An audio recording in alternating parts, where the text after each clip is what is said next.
이건 적어도 지금 그 즐거운 시간을 보내고 있는 그 자리보다는 당신과 연락이 더 좋다는 겁니다. 이런 상황이라면 충분히 의심해 볼 만하죠. 내 생각보다 더 깊게 나를 신경 쓰고 있는 거예요, 지금.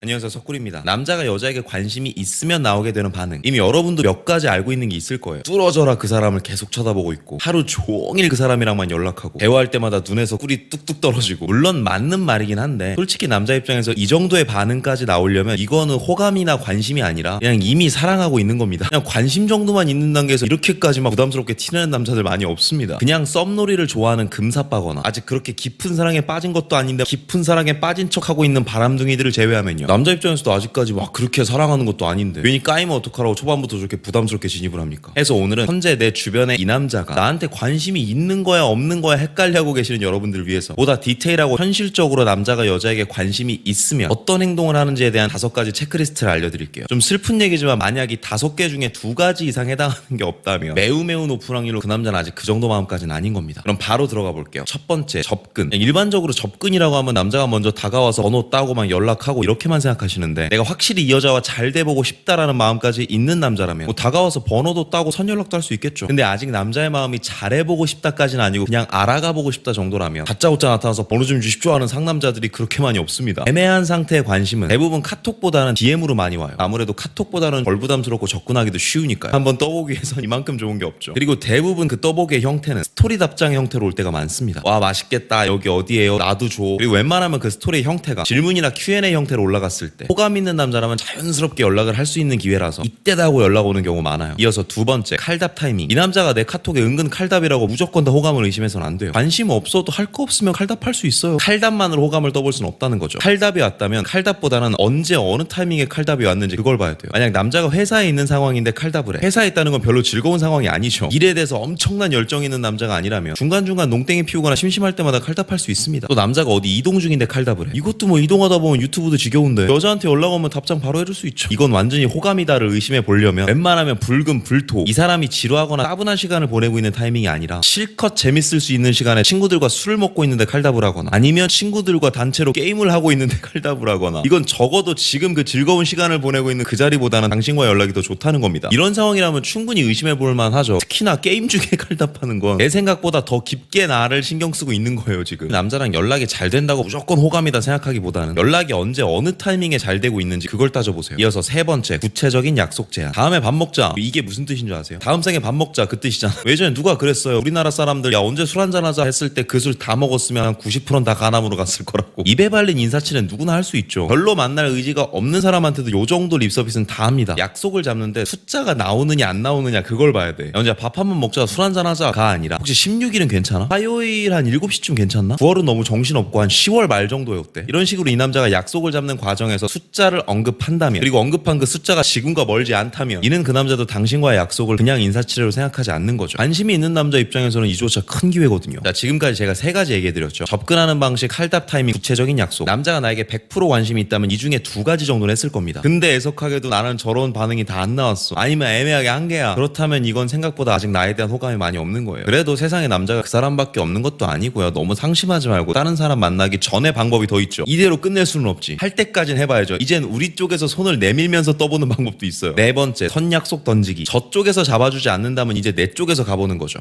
관심도 없는 남자한테 왜 그렇게까지 해요? 아니죠. 지금 이 영상을 여기까지 보고 계신 분들이라면 현재 제가 말한 정도의 관심까지는 아니어도 뭔가 지금 나를 막 헷갈리게 하는 뭔가 있기 때문에 보고 계실 거란 말이지. 여자들도 바보가 아닌 이상 아예 제로의 촉은 없습니다. 가능성이 없는 게 아니라고요. 다만 나는 저 남자가 나에게 100%감이 있을 줄 알았는데 까고 보니 한 60, 70%였던 겁니다. 근데 60, 70%는 점수도 아니에요. 이쪽에서 한 3, 40 부족하다면 우리 쪽에서 채워주면 되는 거죠. 그래서 이때부터는 우리도 좀 움직여줘야 돼요. 분명히 나도 그 남자에게 어떠한 추파를 느꼈다면 내가 먼저 약속을 잡는 게 그렇게 쪽팔린 게 아닙니다. 이 여자 갑자기 왜 이래 이렇게 생각 안 한다고. 그리고 저쪽에서 먼저 보자고 해주면 남자 입장에서도 고맙죠. 약속을 잡는 단계까지는 한 80점 정도는 돼야 되는데 내 마음 점수가 한 70점이야. 남자도 이거 아깝거든요. 아까운데 뭐 어쩔 수 없지 하고 먼발치서 보고 있었는데 여자가 먼저 와서 이걸 채워주네? 먼저 보자고 해주네? 이거를 거절할 이유는 없죠. 오히려 더 자존감 높아 보이고 고맙습니다. 근데 거절할 수도 있잖아. 물론 그 거절이라는 거절이라는 게 아니요 저 부담스럽게 둘이 안 봐요 뭐 이런 거절까지는 아니겠지. 진짜 상황이나 여건이 안 돼서 그날 안 될 수도 있어요. 근데 이렇게 거절을 한번 받았다고 해도 유치하게 난 거절당했어 하고 돌아서면 안 돼요. 상황이 안 되면 부모님 생일도 못 챙기고 하는데 뭐 그런 게 어딨어. 내가 던진 날짜에 남자가 좀 바쁘다. 그래 그럼 거절할 수 있어. 거절할 수 있는데 관건은 이제 이 약속이 이루어지느냐 취소가 되느냐 그 싸움이에요. 이 남자가 정말 나에게 관심이 있는 상태인데 여자가 다가왔어. 나도 정말 만나보고 싶어. 근데 내가 정말 이날은 안 돼. 그럼 그걸 가지고 아깝다 우린 다음 생에 만나요 이런 남자 없거든요. 바로 다음 약속으로 넘어갑니다. 16일은 제가 이날 회의 있어서 안 되는데 다음 주는 안 되죠. 9월은 제가 너무 정신이 없어서 10월에는 많이 바쁘세요? 대충 요런 뉘앙스로 바로 후속 약속을 잡는다면 이건 아직 충분히 여지가 있는 상황이에요. 괜히 한번 거절당했다고 삐진티 내지 마시고 쿨하게 그럼요 그럼 그날 좋죠 하고 넘어가 주세요. 근데 남자가 여기다 대고 아예 취소를 해. 나 16일은 안 되는데 어쩔 수 없죠. 나중에 시간 나면 만나요. 그럼 이제 보지 말자는 거예요. 넌 너무 눈치가 없다. 약속 잡지 마라 뭐 이런 느낌일 수도 있어. 그럼 이때가 되면 이제 나도 깔끔하게 포기하지 말고 어떻게 여기까지 왔는데 이 쪽팔린 무릎 쓰고 여기까지 왔는데 하는 데까지는 해봐야죠. 엄청 흔한 경우는 아니었지만 상담 빅데이터를 돌이켜보면 남자분들 중에서도 관심이 있는데 소심해서 막 약속 잡고 이런 거에 미숙한 사람들이 있었어요. 그중 가장 대표적이었던 게 20살 시절에 개찐따 석구리였고 해서 이럴 때는 마지막 5단계 가능성만 심어주고 나오는 거예요. 그냥 거절당했다고 바로 뒤돌아서는 게 아니라 그럼 어쩔 수 없죠. 일단 이렇게 쿨하게 한번 인정하고 10월에는 주말에 다 쉬니까 그때 시간 나면 연락 주세요. 같이 먹으러 가요. 이렇게 마지막 뒷문을 살짝 열어주는 겁니다. 그 소심한 남자 입장에서도 먼저 다가올 명분을 주는 거죠. 만약 정말 관심이 있다면 그 주말 언제쯤 연락을 주거나 아니면 연락을 줘도 직접적으로 어디 가자 이렇게까지는 안 해도 주말엔 저도 집에 있어서요. 주말엔 저도 쉬어서요. 뭐 이런 식의 맥락이 나온다면 그러면 그때는 이를 악물고 그러면 저랑 주말을 먹으러 가요 하면 됩니다. 아마 높은 확률로 여기까지 왔다면 그건 다 수락할 거예요. 근데 내가 이렇게 가능성까지 심어주고 빠지는 단계까지 다 했는데 연락도 없고 언질도 없고 주말은 특히 바쁘다. 그럼 이때 이제 비로소 포기해야 되는 겁니다. 이를 두고 우린 뭐라고 하나요? 하는 데까지 해봤다고 하는 거죠. 호감에 대한 기대는 포기해야죠. 그렇다고 아예 이 남자랑 만나는 게 불가능한 건 아닌데 이제는 게임의 난이도가 좀 어려워지죠. 내가 먼저 접근해서 매력 어필하고 꼬시고 그때부터는 좀 해야 될 게 많아져요. 여러분 그거 알아요? 나한테 아무리 관심이 없어도 아예 가능성이 없는 건 아니야. 가능성은 내가 만들 수도 있는 거예요. 에이 그런 게 어딨어 하시는 분들이 계시다면 여기 한번 찾아보세요. 내가 알려드릴게요. 그러니 내가 생각했던 것보다 반응이 좀 안 나온다고 너무 상심해하지 마시고요. 호감도 이렇게 하는 데까지는 한번 또 봐야죠. 그래야 후회도 안 생기고요. 그래야 미련도 없고 그래요. 제가 드릴 수 있는 말은 이 정도인 것 같네요. 많은 도움 되시기 바랍니다. 오늘도 영상이 마음에 드시는 분들은 여기 있는 사진 한번 눌러주시고 구독과 좋아요 알림 설정 부탁드릴게요. 아프지 말고 삽시다. 석구리였습니다.